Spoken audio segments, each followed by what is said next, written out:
Hello, everyone. This is Irene Burgess, and I am the Executive Director of the Maine Cheese Guild, and we're delighted on today's leadership cohort meeting to have Sarah Ettinger joining us. Sarah has had extensive experience in marketing, and particularly over the last 10 years, marketing in the farm, agricultural, and small food producer business sector. So she has a lot of insight that she can lend to us. And she will also be talking, she'll mention at the end, and this is something I urge you all to sign up for, is she is willing to meet for small one-on-one consultations with folks too. If you have a particular kind of marketing question you want to ask her, she can give you some advice on that. So Sarah, why don't we get started and let you go ahead. Okay, great. I am going to share my screen.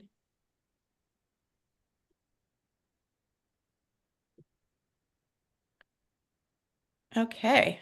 This is Branding and Marketing with me, Sarah Ettinger. I am a marketing professional. As Irene said, my background originally was in higher education, so I worked for a lot of schools, but I grew up in Vermont and always loved farming and the outdoors and had a little midlife crisis and was like, I'm going to quit doing marketing, and went to farm school back in 2018. Through that, I discovered I was still interested. Well, one, farming is real hard. Two, I was still interested in marketing and helping farm and food folks with that business. So I started my business shortly after that, and have been mostly catering to farm and food folks since. So you can see some of my work here. So I do a lot of branding work, different packaging work, merch, and kind of all over the boundaries, websites, that kind of thing. So we're just going to talk about kind of some basic marketing principles as a start, and then we'll move into some more specifics.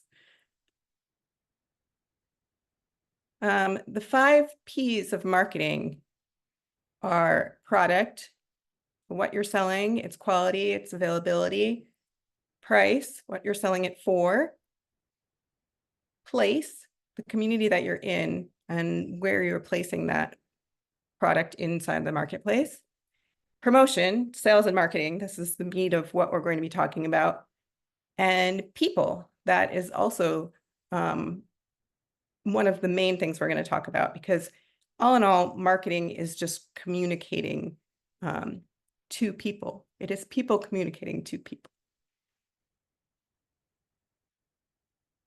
So what is marketing? Marketing is your effort to influence the conversation, the stories you tell and others tell about your business. You're marketing all the time in everything you do.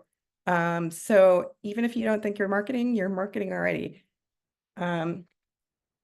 Who you are and what you do, your brand, might be obvious to you, but it might not be clear to your customers. So it's just communicating a message through different lingo. When your customers are talking to you about their friends, what they're saying, does that align with your idea of yourself? Effective marketing is telling your story in a way that's clear, consistent, and persistent, using a combination of words, visuals, and action.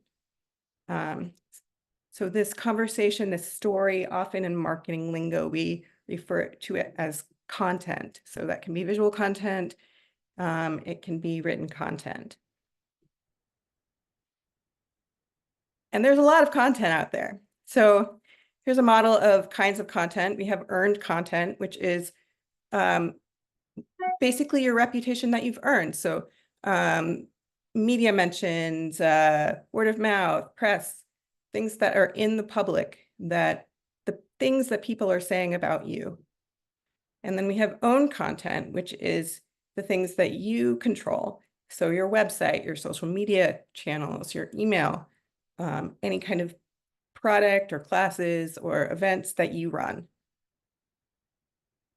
And then paid content, which is media that you have paid for. So direct mail, postcards, print ads, radio spots, any of those online ads, paid influencers, any of that kind of thing. Strategy comes in where we make these different elements of content kind of work together for your favor. And the sweet spot is when we have optimized content, shareable content, and engaging content. So for instance, if you get a news mention, you can share it out on your own owned media, your social media. If you want to cultivate interest and get your name out there, you can pay to have ads out there to have visibility, and then you can amplify that with your own owned content and with trying to get media and the public talking about you. So audience, we talk a little bit about audience and who you are marketing to. This is who you want as your ideal customers. And this can be different from every business. So this might not be the same for you as it is for another cheesemaker even. So primary audience might be health-conscious locals that care about eating locally and organically, or visiting tourists looking for a farm experience. And then you might have a secondary kind of audience that might be restaurants and chefs, wholesale markets. And then maybe even a tertiary, potential and existing staff. Farmers have, it's very hard to keep staff and have a loyal staff on a farm. And this is something that everybody struggles with. So you are not just marketing to people outside your organization, but you're also marketing to people who might be working for you or might be covering you in the media. So we're going to talk a little bit about how the customer journey happens. And this is a very mostly emotional process. You identify your customers, and then you increase your visibility and awareness, and show off your brand so that they recognize you in the marketplace. They might be interested in finding out more. This is the start of things. Be visible. Then there's consideration, which is you're telling stories about yourself. You're telling consistent stories about your brand. You're educating people. You're enlightening them on what their product can do, what your product can do for them, what you have. And then conversion. This is uses all the senses, like this is a great way for advertising to say, like, what is this experience that a customer wants to have, and pull them in from being a potential customer to being an actual customer. And from there, you want to retain your customers. So build trust and loyalty.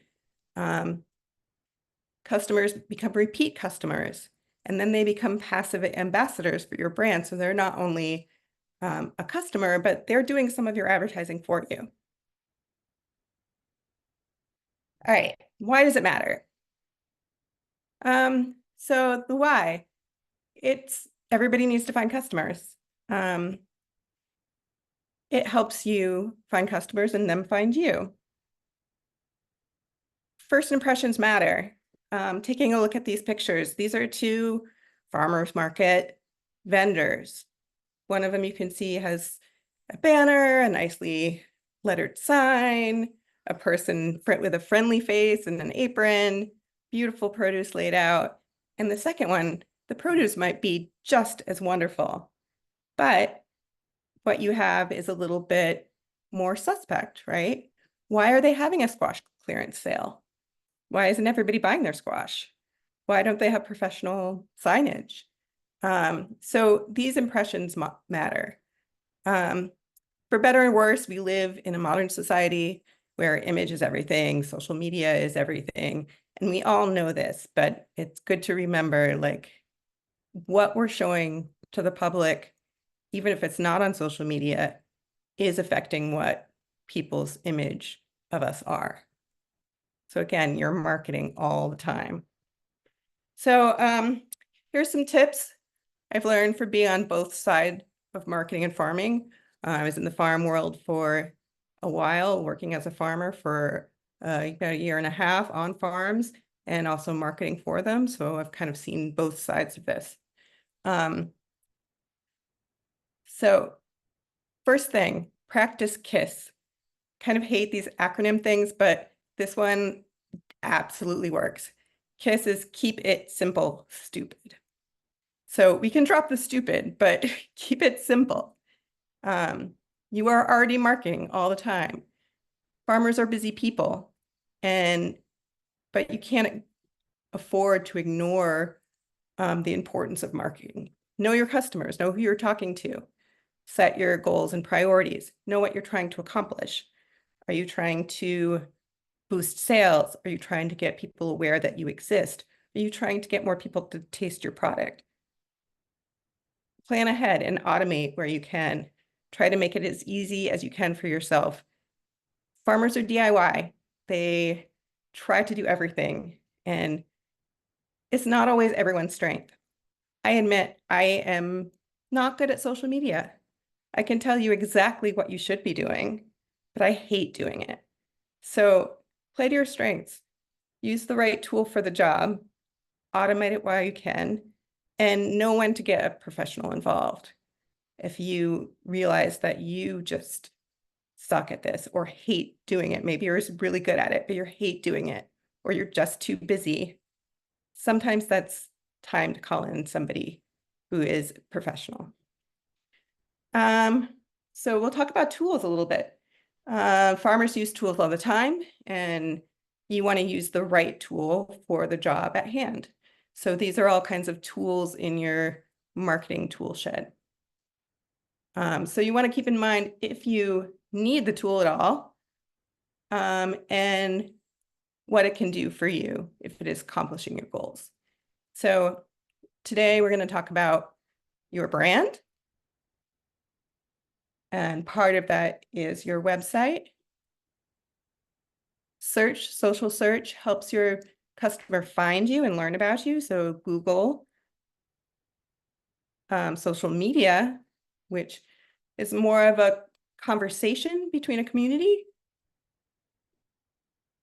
and email, which is more of a direct conversation to your customer list. So we're going to talk about each one of these, starting with brand. So your brand is more than your company name, your logo, your fonts. It is your mission, your personality. This is important to keep your customers in mind when building your brand, but it's also important to be genuine and think of really who you are. Your brand is how you or your business is perceived by those who encounter it, directly or indirectly. Your brand should be a genuine reflection of who you are. So your beliefs, mission, purpose, your uniqueness, your value. What do you bring to the table that other places don't? What do you give that's unique? Your personality. Be genuine. People can spot a phony a mile away. And so when I go through a process with a customer, when I go through a customer process, I usually give them this sheet that's like, so you need a logo. And I have them, sorry, as I flip through these, fill out kind of a questionnaire then about their mission, about what they do, what it means to you. And then from there, then we talk about a logo.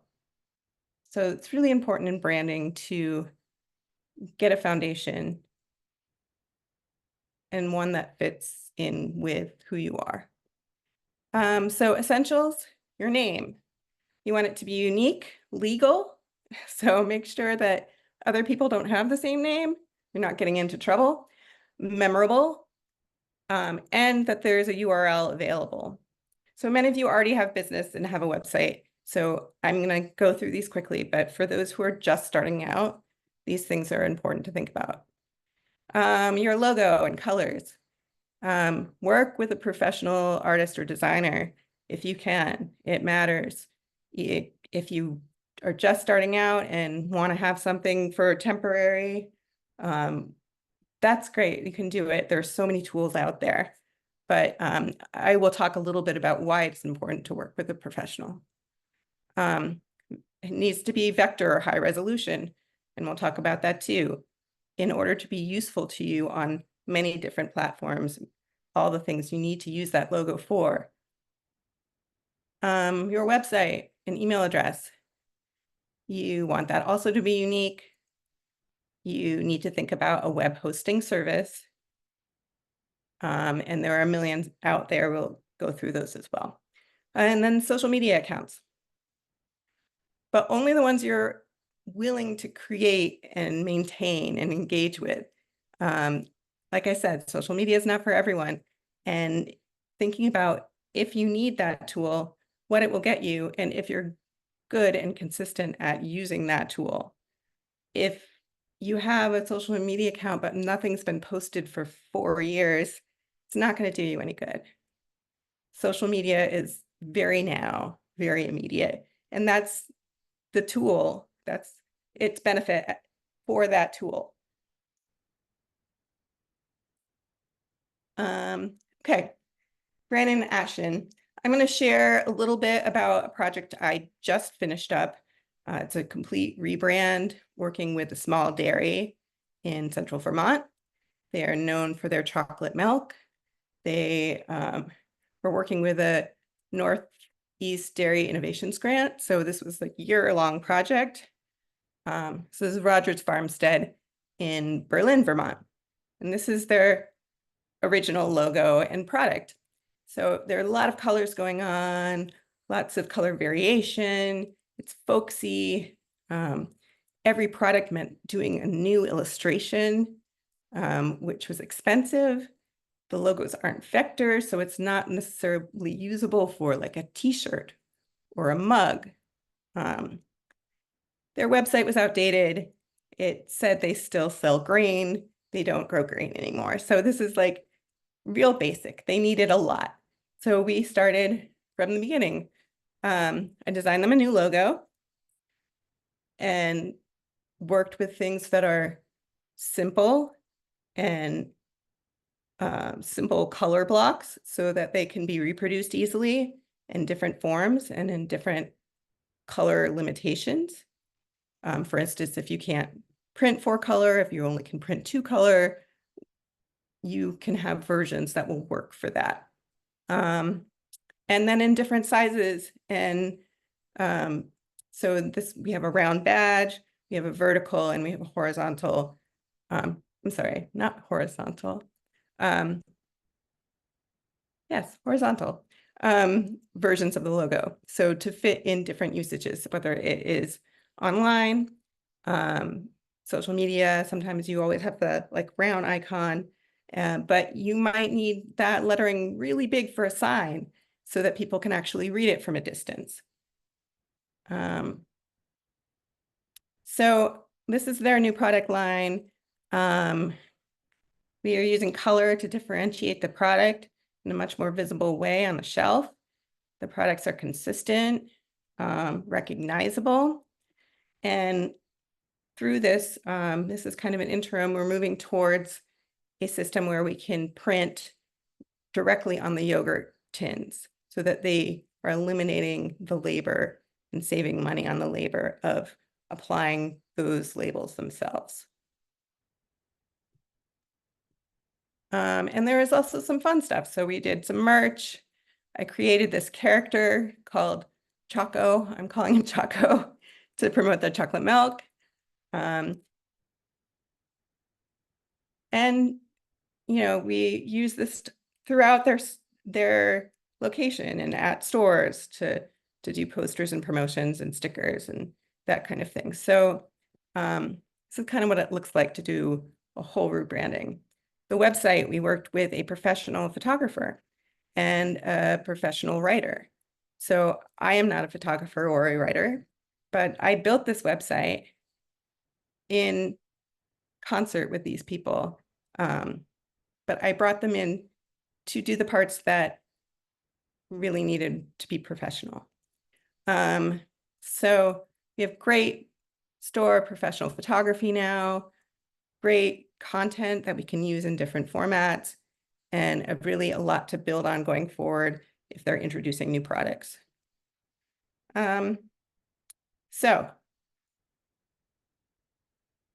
Just one more word about design. So the point in saying all that is they were not only increasing sales by creating interest and showing a new side to them, but also saving money. So saving money on how things were produced, saving money on being able to have assets that they can then put out there on merch themselves, and just having an overall look that raises their professionalism.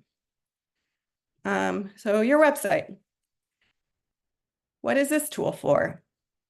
It's your digital business card or brochure, information about your farm and your brand and your products. It provides validity to your business. It will show that you're legit, that you can be trusted, that you can deliver on your promises. It provides a way for customers to find you through search and provides information about your product and the experience of eating or consuming or having your product, what it can bring to them. It can also be transactional, so providing a platform for online sales and communications. So first impressions matter. So putting a professional website out there, this is often some people's first introduction to you as a brand. So you want to make it count. Okay, first things first. How do you build a website? Many of you, again, have websites already, but for those who are just starting out, you purchase a domain from a broker, and there are a million. Here are some examples of some. You might want to buy related domains that are like .com, .net, .farm. Might want to buy variations of your name so other people don't buy them. And you want to renew them every year, because if your brand does get noticed and big, people will try to steal your URL out from under you. It's a shame, but it happens, and it is a big pain in the ass. So remember to renew that. So when you're building a website, you have options. You can do a custom website. You can hire a developer to build this from scratch. It means you get exactly what you want, given your budget, I should say. It is expensive to build and maintain. Mostly they're things that you cannot maintain yourself. You'll have to have an expert come in and make those changes. A web developer, if you go to a web developer, they might not be a designer or a marketer. So those are different skills. So even if you're getting a very functional website, it might not do the job that you want it to do and not really reflect your brand appropriately. So there's a million all-in-one tools.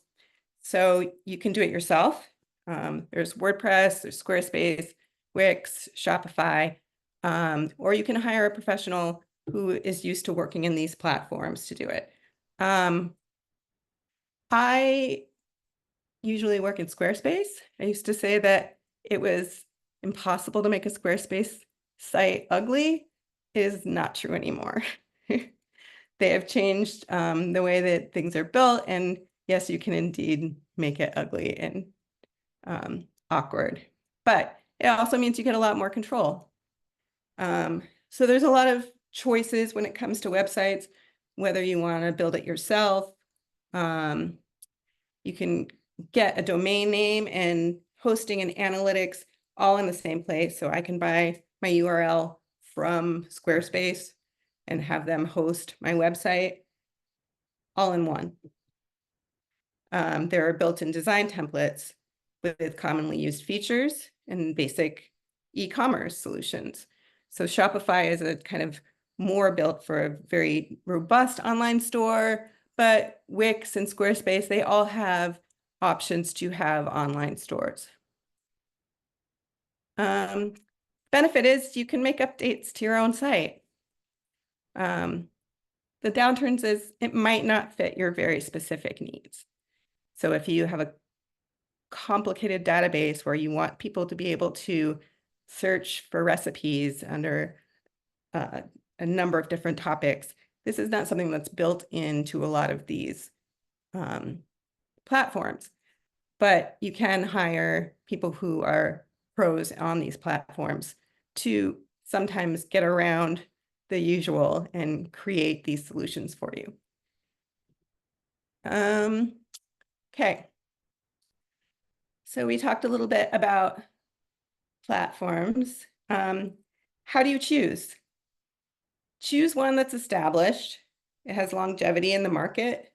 Look to see if the platform or the service provider provides a lot of support, has a call number that you can call. There are many templates. You might not just want to pick a free one, but there's free ones. There's ones for $30. There's ones for $60.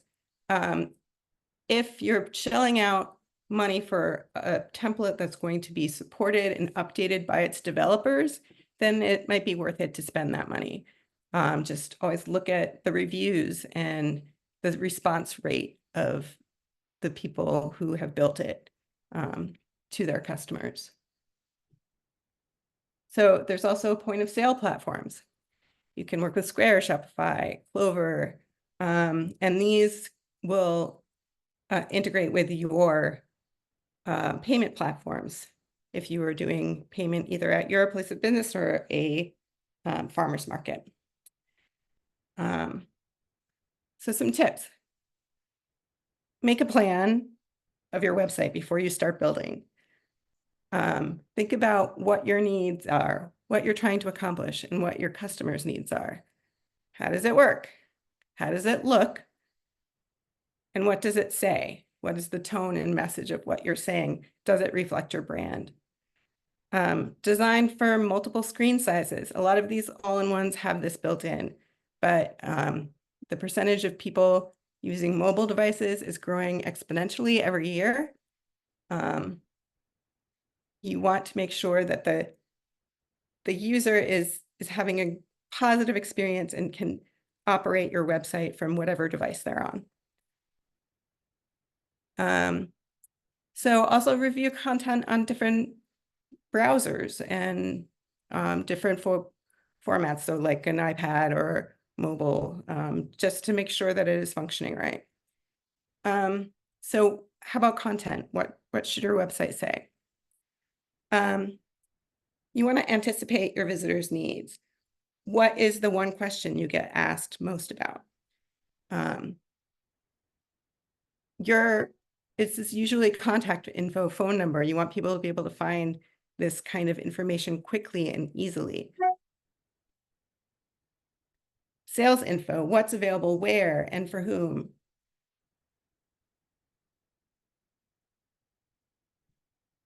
Make it easy to navigate and find information. And as a general rule, you don't want people to have to make more than 3 clicks to get to the information that they need. Group like items together. Keep your content clear and concise. Use bullet points. Include a call to action. Subscribe, buy, visit.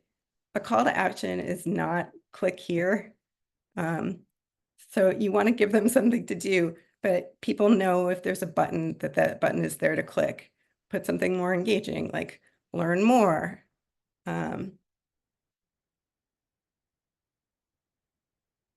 Keep things current.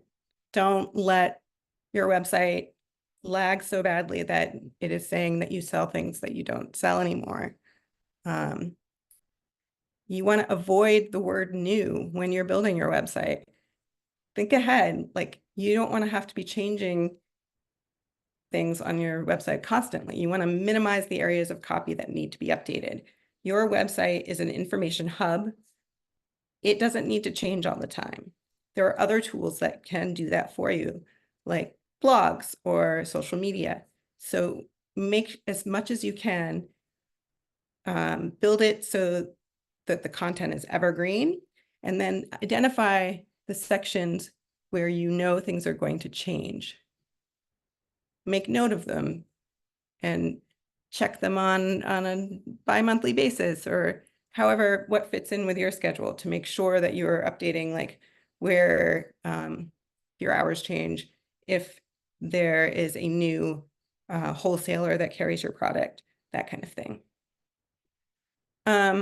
Remove an area of your site if it's not being used. So if you have a blog, but it has not been updated in 8 years, just delete it. Nobody, no, it's not bringing you any value.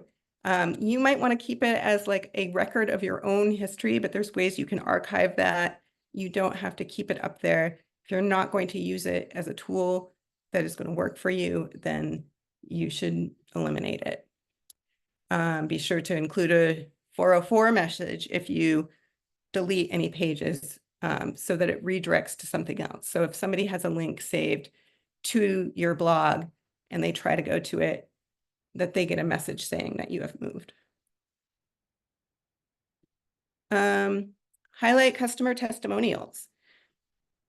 Link to your social media accounts. Your site should be useful and it should tell stories about you. So there's things that blogs can do and that newsletters can do, and I want to talk a little bit about the difference between them. Both are kind of a way to communicate information that is going to change often, that is new information, that is news. So your blog, it's personal storytelling. So you can say what happened on the farm that day. You can put out a need. You can announce a new product. Event promotion, whether it's your event or somebody else's event. And because it's online, it's searchable for press and media and SEO. And we'll talk about SEO in a minute. And then your e-newsletter or printed newsletter, if you're going back to that, is also the same thing. However, it puts content directly in your customer's inbox. So the where of where they get this information is different. It doesn't have to be an act of them going to your website to see this.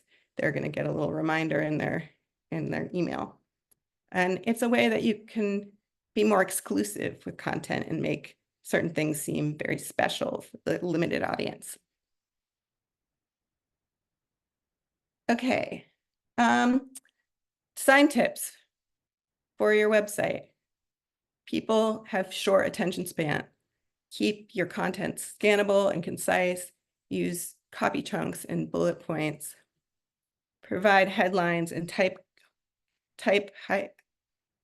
hierarchy. And this is also important for ADA compliance, for the Americans with Disability Act. A lot of these things, if they're tagged appropriately as headline and subhead and body, they're going to be read by screen readers correctly for those people who are blind. Be consistent with your branding, fonts, colors, and styles. Use simple, beautiful imagery. Make your images high enough resolution that they're not going to look like crap. So this is at least 150 dpi and at least a certain number of pixels, depending on what kind of platform you're using. Don't use random illustrations and images that you found on the internet. It's not legal and it's not unique and it's not you. Don't be afraid of white space. White space is a visual pause. You don't need to pack everything in. You can give somebody a break, a space to think about something. And strive to be ADA compliant. And I'm not going to go into this because it's a huge area, but the very basics are including image descriptions and image tags so that screen readers can describe images to the blind, keeping your main content type size large enough, like at least 14 points, and using accessible colors so that people with vision issues can still read your website. So if you have a dark blue website and you're using a slightly lighter blue type on it, some people are not going to be able to read that. So just thinking about what somebody's experience is going to be. So this is Bumble Root Organic Farm. It's in Windham, Maine. I'm just using it as an example. I did not design that. They are not a client, but I just find they do a really good job and use gorgeous imagery. So I'm just using this as an example of having important information and news up front, including some COVID-19 alerts. This is a little bit of an older screen capture, but putting that important news up front, showing beautiful images, showing your personality, your mission, your goals, your values. So search, we're going to talk about search a little. In search, Google is king, and absolutely the thing that's going to find you on the web. So SEO is search engine optimization. And if you get anything from this presentation, the one thing you should do as a business is always go and set up your Google business. And we'll show that in a minute, but it helps with your search results. It helps people be able to find you. It is a great source. This is the thing that if you Google a name of a business, that first listing that comes up has pictures, hours, phone number, website. This is a great resource. Get others online to mention you or link back to your site. This is going to up your ranking in the search process. So like you're going to be listed above other people. The more content you have, the more you are optimized, and the more other people link to you.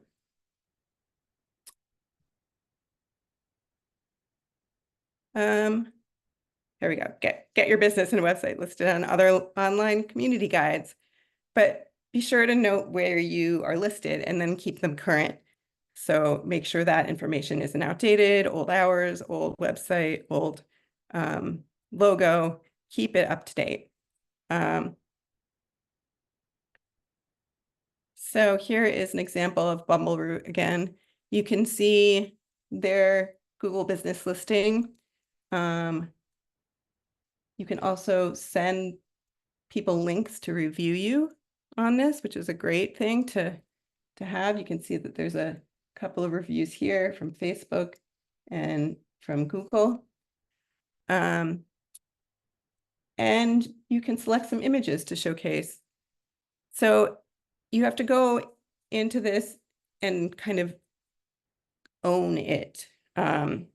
This may exist on Google already, but when you go to it, it will say something. If you go to your business and it says, do you own this business? Click on that. And then you'll be able to customize it and set it up. So even if Google has set this up for you, it is not as useful if you don't then collect that information and use that platform to your benefit. Sarah, do you have to pay for it? I mean, I'm getting endless Yeah. phone calls from Google saying we haven't been verified, or I just assume that they're asking for more money to put it up there. I mean, something, to raise your profile. Yeah, it could be some phishing people who are asking to raise your profile or want you to pay to raise your profile, and you can do that, but you absolutely, it's a free process. So you can go and own your business. You can see right here on the larger screen, it says, where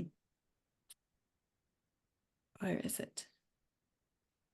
Suggest an edit, own this business, question mark. And if you click on own this business and you register as the owner, you can fill out all that extra information. You can send a direct link to people to give you a review. You can put up the photos that you want to be highlighted. There might be other people's photos up there that they've tagged that Google is finding during the search, but Right. it's a way that you can control the narrative. Okay, because we actually got a really weird review that it wasn't even our place, and they said, we couldn't find it. It was just, it was scary. It was whatever, and we thought, what is this? But it wasn't. They'd obviously gone somewhere else, but somehow it's on our it's on our Google. Yeah. I'm not sure if you can respond to reviews. I think you can. I haven't played with that functionality of it, but I think you could, if you owned your business, you could go in and respond to that review, or perhaps even delete it.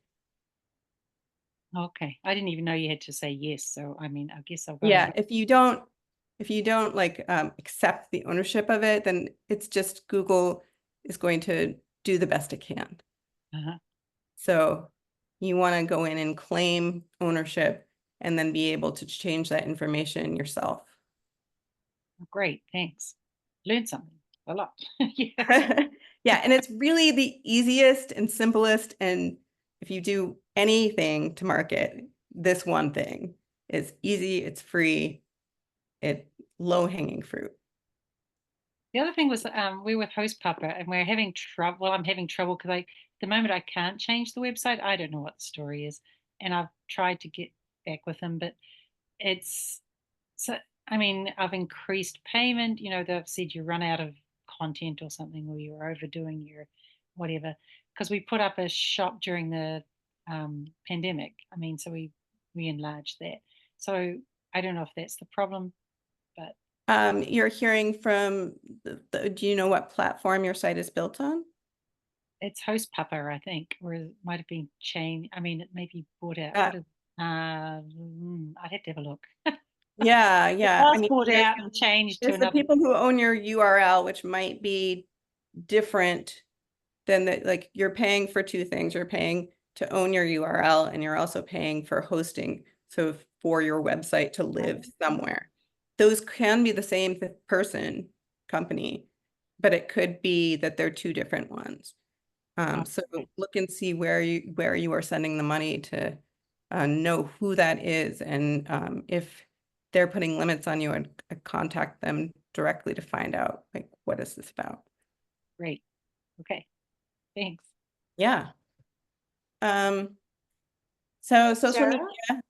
I'm going to interrupt you again, if you don't mind. Yeah, no, please. Well, one of the things you've been talking about, which has been really useful, is both for the Guild and for our members, because I'm hearing from a lot of our members that they are contracting out with people, is what do you look for? I mean, for most of us, you want somebody who will walk you through the steps, and who will be sustainable afterwards in terms of help, without selling the milking barn to pay for it. So what do you recommend people, in terms of buyer beware? All of us have had the experience of being somewhat burned by someone who promises a lot but doesn't deliver a lot, or whatever. But what do you recommend in terms absolutely.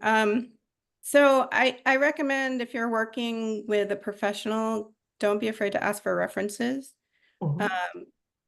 Ask for examples of other sites and things they've worked on, and go look at those.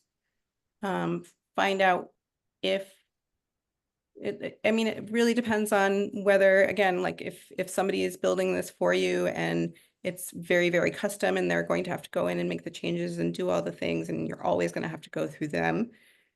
Like I said, that sometime is the best way to do it, because you don't want to deal with it, or you need something very, very custom.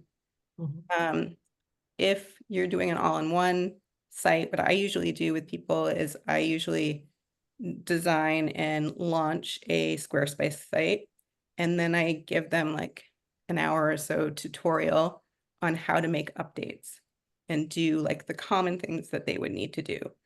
They can always contact me for support, but that I try to, I don't want to be updating everybody's websites all the time. Some people do, some people will build that into the cost structure, but I like to empower people to then be able to do it themselves as much as possible.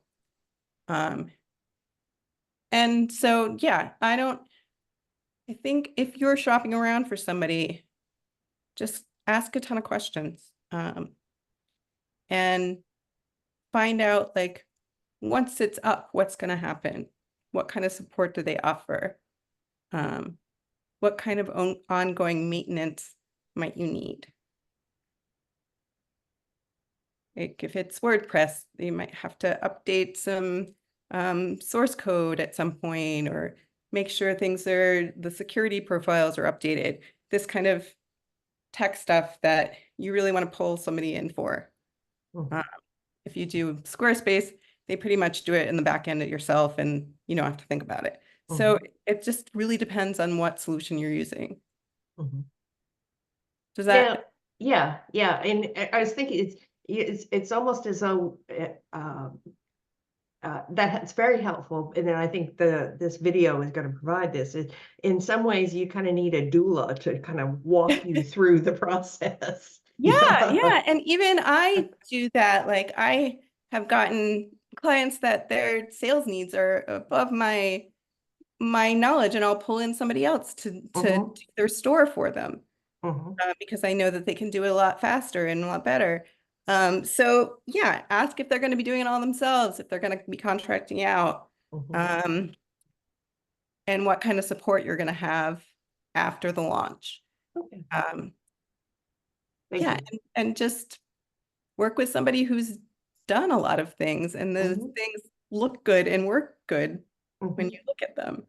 So, and yeah, I know some of this is just by feel. Like you can't always assure that you're going to be working with the right person for you. But that would be a better way to know what you're going to get, is to just ask questions, do research. How do you get names of people? I mean, obviously people are going to be meeting you, so they'll see you as one person, but how, I live in Rouseck, Maine. I'm not like in the middle of Portland Yeah. where there's a ton of content creators. How do you get names of people who might be useful for you?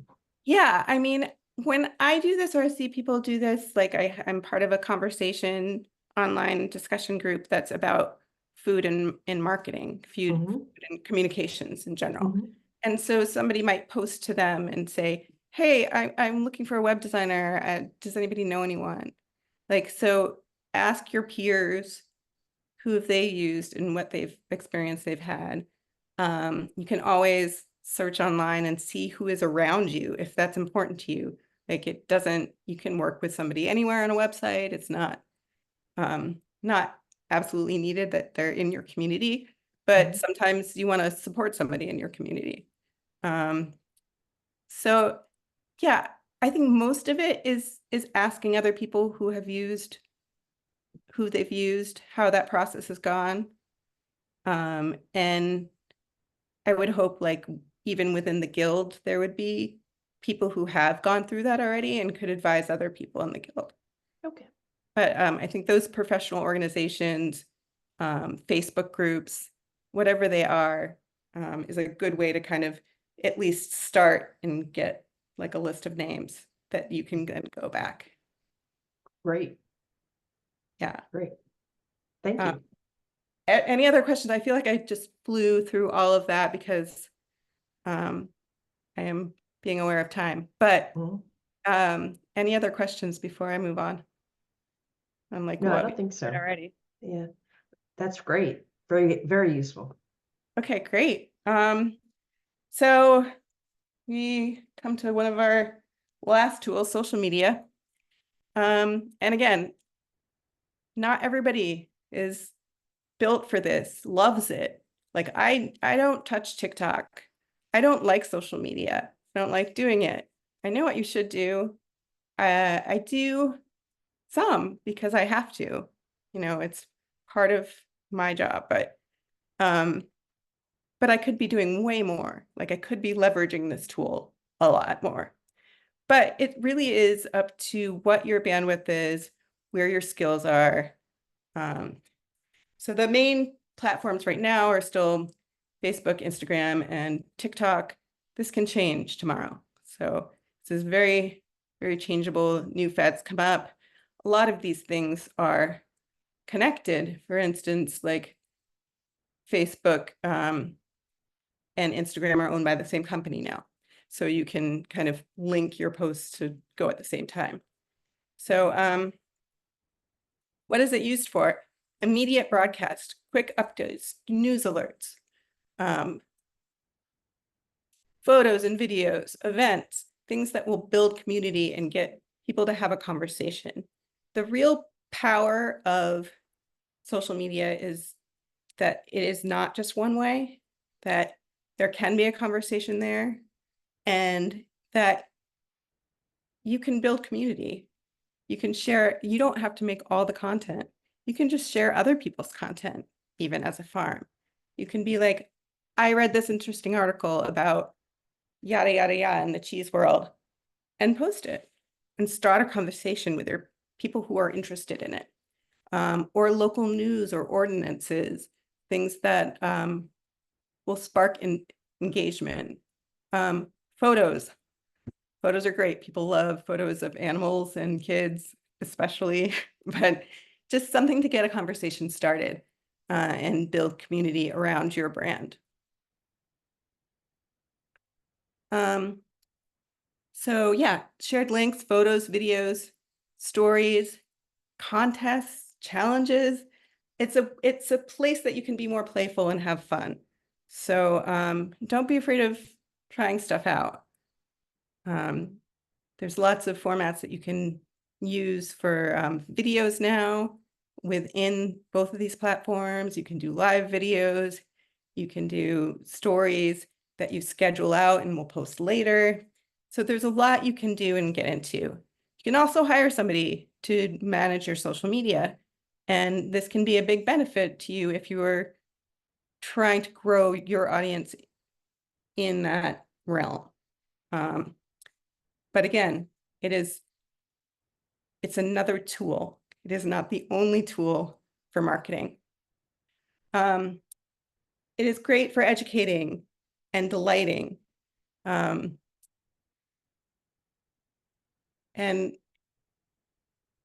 I think there's a certain joy to social media that people enjoy and they like to share. So if you put something out there and one of your customers share it with a friend, that is a really organic way to grow your audience.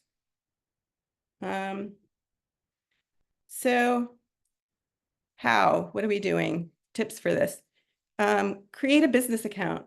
Do not use your personal Facebook account for your business. I have seen people get so hopelessly tangled within their professional and their personal accounts.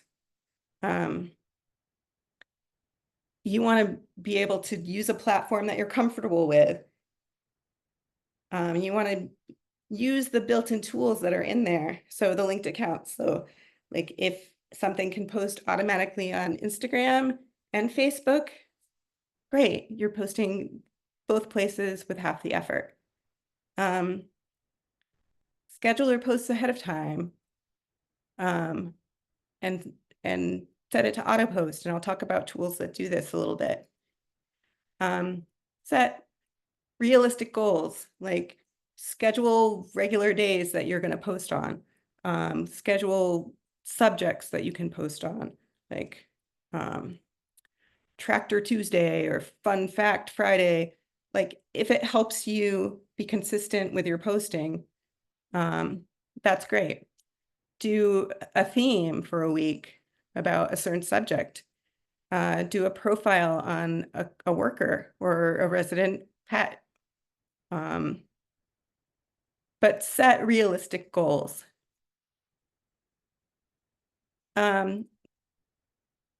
Yeah, so schedule this out and then just keep on a schedule for yourself. And it can be once a week, it can be twice a week, it probably should be more than once a month. I'll just say that social media is a now thing. But Sarah, I'm in yeah. the middle of doing a social media campaign for our cheese festival. And Yeah. what we're doing is we're highlighting people who are the cheese vendors and the alcohol vendors and the sponsors and so on. Great. Yeah. And so what I've been trying to do, I have this interior conflict with myself. Is one that I'm doing Facebook and Instagram, and in my Facebook, my Meta suite tells me that my big time to visit my posts are at 8 o'clock in the evening, which makes sense. People at the end of the day. But I'm trying also, like, for instance, when I post about the food trucks, I think, well, how about it, when it's 11:45 and I'm getting ready to go to lunch, I kind of will go on Facebook just to have a break. And if I see somebody talking about poutine or something like that, I'll kind of go, ooh, that would be good.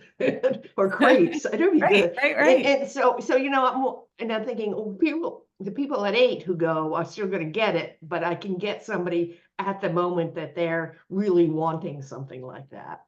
No, What are I think your thoughts about that? that's super smart. I mean, Yeah. their Meta Business Suite, which it sounds like you're using, Mhm. it's going to give you suggestions on the most when your audience is looking online. But also use your common sense. Like, Mhm. if you think that something will either like, especially if there's something going on in the world or the news, or it's just like a gorgeous day and there's a rainbow, like, Mhm. don't post that at 8, post it Mhm. when it happened. Mhm. Or like you said, if at times you think that people are going to be interested in thinking about food, um, or if they're going to an event that night, don't post at the time of the event about the event. Like, post with enough forward thinking and reminders that people are gonna find that useful. Well, thanks. Yeah, I hope that helped. The other thing that I have farmers do, and some people do a lot, is get others involved. If you have a young person who's working at your farm, or is super into photography, or likes social media, get them involved, get them to do some of the work for you, and ask your customers to get involved. So ask your customers to post on your social media. So, hey, everybody, show me a picture of your favorite cheese sandwich. Like, show me a picture, like, get people to post and have those conversations. You can offer incentives for people to post, and you do contests, or see like which photo gets the most likes and offer a prize. Remind people to check in when they're at your farm. If you're offering a very public farm and you have activities there, I've seen some of your people you're working with do like goat yoga and goat hikes, and different activities that you can do on farm. Have people post and tag you. People are going to post those pictures of them hiking with a goat. So just make sure you're getting somebody else to do some of the work of being active on social media for you. And then that will spread to other customers. All of their friends groups will see those and be like, I want to hike with a goat. And so you can really grow that way. Highlight what makes you unique. Again, like, what does your farm offer that someone down the road doesn't? Maybe that is a very specific kind of cheese you make. Maybe that is goat yoga, but make sure you remind people what it is that makes you different than someone else. Use your personal and brand voice. So not everybody has to be fun all the time or funny. If you're a very serious person, that's okay to be very serious, but be genuine. So maybe you're posting about like community action all the time. I suggest people stay away from politics and religion in general, but if it's community building and if it's something to benefit the environment or the community that you feel very passionate about, go ahead and include that. Be honest and transparent. be responsive, build community, and foster farm love. Unless it's part of your farm's mission, I would stay away from the political. Start a separate account if you need a place to vent those opinions. You want to foster farm love and not controversy. Those kinds of conversations are not going to benefit you. But you can really build a community with social media by posting conversations with other people, being playful. So there's built-in tools that we're going to not just that are ingrained in Facebook, Instagram, TikTok that can help you like schedule ahead of time. Like you said, the Meta Business Suite is a place that could be overwhelming, but you can do a million things with that. It's very, very targeted specifically towards a marketer. You can use a third-party tool like Later or Buffer or any one of these that will post to your social media accounts for you. You can just schedule it out. So maybe you decide that Saturday is your day. You're going to spend an hour planning out your whole week, and then you don't have to look at it. Link hosting, you often see this like in Instagram because you cannot put links in Instagram. They have a, hey, link in the bio. So Linktree is a place where you can host all of those links and include them in your bio. Design, use Canva, use Adobe Express, there's a million others. They're all going to put me out of a job. They're not, but but like there's amazing tools out there. So even if you work with the designer, they can set up a library of images for you on Canva and let you share some branded material, or you can create your own. So there's a lot of variation. I'll show Bumbleroot again, just because they're gorgeous. But you can see like it's topical. They're talking about things in season. They're reinforcing their hours. They're showing gorgeous photos. And those are repeated then on Instagram. And then fun, like these farms are having a disco dance-off challenge. So they're being responsive to each other. They're tagging each other's farms. They're like getting staff involved, getting a sense of pride and a sense of fun. So don't be afraid to put a little joy into it. Have a cheese juggling contest, have a whatever gets you through the day. But that stuff is people love to see. And then tag people. You can see this disco challenge has tagged all of these local farms as a challenge. Like, hey, we did this. What do you got? So I think that's a really fun thing.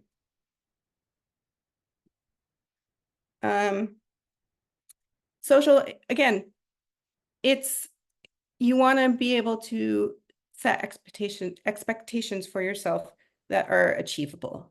So not everybody is going to be a dynamic social media presence, but if you have it in you, or if you have somebody on your team who has it in them, then recruit, and because it is a really great tool. So we're going to talk about email, which is another tool you have. What's it for? Email marketing. It's to provide timely and useful information that doesn't need to be maybe archived on your blog or on your website for all time. You can be very narrow in your audiences. Can update about very specific event or occurrence or product. You can update them on an emergency protocol or need. So you've seen this a lot with COVID, and also with the floods in Vermont. And I don't know if you've seen it as much in Maine, but there are all kinds of calls for people to help out or different needs, showing different challenges. Promote a product, build community. So you can promote a product like spring CSA is open, or we'll be at such and so market on Thursday. It is a broadcast to a community that has opted in. So your email list is all people who have signed up for your email newsletter. Is legally opt-in only. So you're building a customer list, and this is part of it. We'll have a place to sign up for news and events on your website. This will help you collect a list of like friends of the farm or CSA members.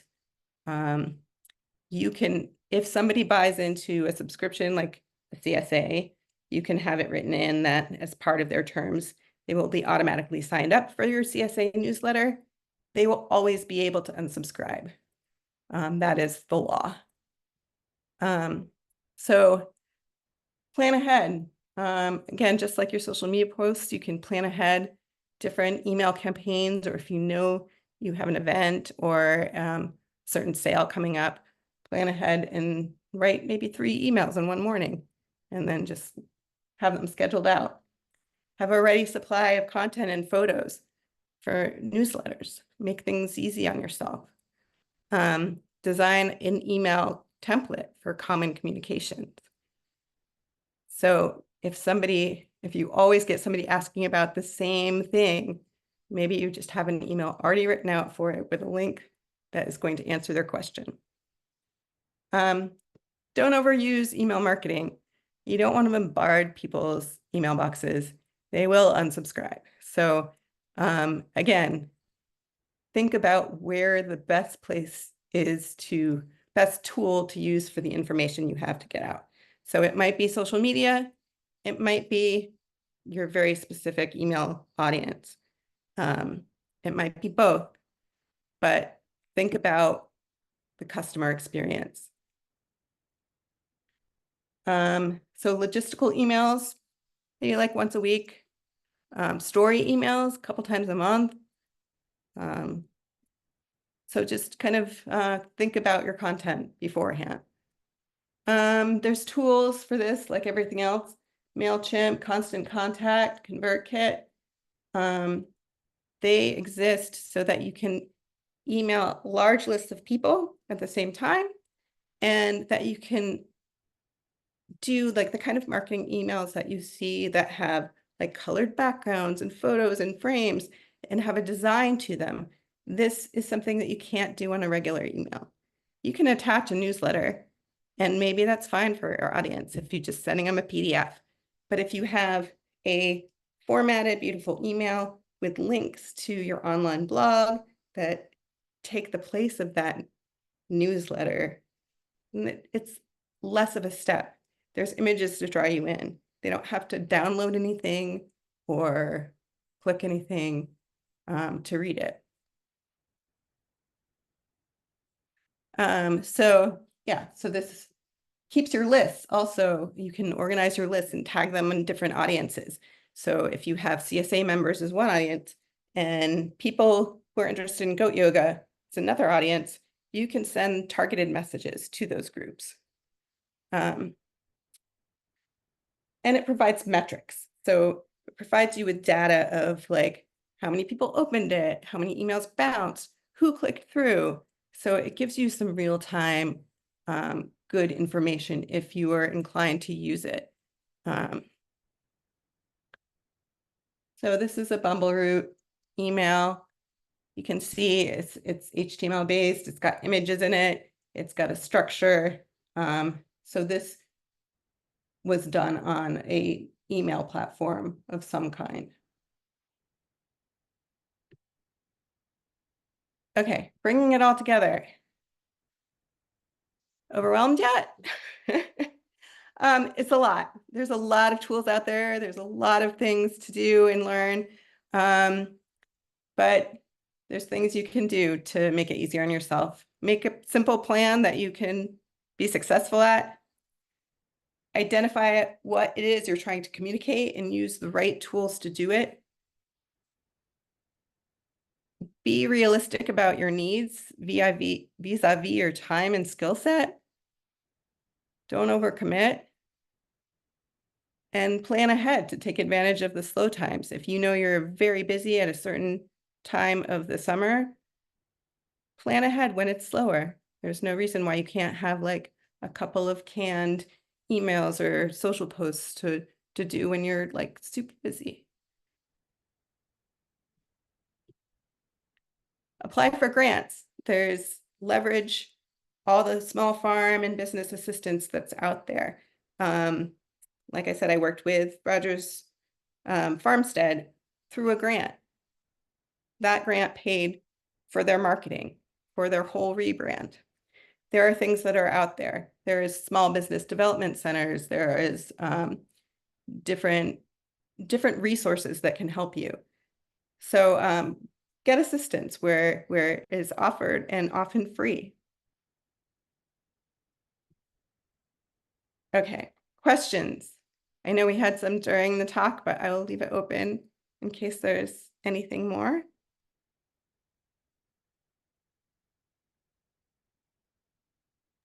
No? I'm sure it's endless questions, Sarah, but no, it's great. Sarah, Yeah. can you talk a little bit about your willingness to consult? Sorry to step on you, Jean. No, go ahead. No. Yeah, absolutely. So here, I'll put this one up because it refers to it. So you can set up an hour one-on-one session with me to discuss marketing needs. First, let me or Irene know that you're interested in doing that. I will reach out. And Irene. And Let us Irene. both know. And it does say, and let us know that you're interested. And Irene will pass names on to me, but it's best if you contact both of us if you can. I will reach out and have you complete a short survey questionnaire just to kind of identify your needs beforehand. So I'm prepared to answer your questions and be really targeted. And then we'll set up a day and time that works for all of us. And we have, I believe, 8 slots available for one-on-one marketing sessions, and those are available until the end of the year. And that's that's covered by the grant that supports this whole series that we're doing. And this actually is the last session of the series. So that's kind of exciting that we have this a little extra bit. And I would really urge people to do that because it will give you some personal information that you might need. And as you can see, Sarah has a boatload of experience to bring to that. Yeah, take advantage of it. I've also listed some resources. Some of these we talked about, different video editing, website platforms, online tools, accessibility, and then my contact information and a little sources for Bumbleroot if you want to check into them. But yeah, reach out to me. Feel free. You can visit my website to see other things that I've done. And even after this, this one-on-one consultation will be really targeted as part of this program, but you can always reach out to me past the deadline and ask to have a conversation about a marketing need you might have. So great. Well, thank you so much, Sarah. Do you have any questions, Jean? No, it's not wonderful. I mean, it's been wonderful. I'm sure I have tons, but I'm sort of, yeah, I'm trying to ease out. So I agree with you. I hate social media and I'm not very good with it. But there is things with the website that I should have updated and stuff. So yeah, yeah, I mean, it's a lot for anyone, even people who are professional at it. Yep. So it really is just thinking about what it is you're trying to accomplish and being really targeted with it. Because you can be like, oh yeah, it'd be great if I did this and this and this. Is it going to lead to sales? Is it promoting a certain product? if it's just making busy work for you, then it's not doing its job. Like, No, there's obviously I mean, there is, it's a lot to it, and it's changing all the time, and it's, yes. Sarah, could you make me the host again? And that way we can shut down the recording and And go back to our lives. how do I do that? You link on my picture and see the three little dots? Yep. And There we go. okay. I think this has been a great session, Sarah. Thank you so much. Yeah, you're We welcome. will be in touch. Sorry if we flew through things, but I wish there were more people here to ask questions, because They will be virtually, believe me, and Yeah, I'll send out yeah. an email with all this information. So Yeah, and yeah, definitely make those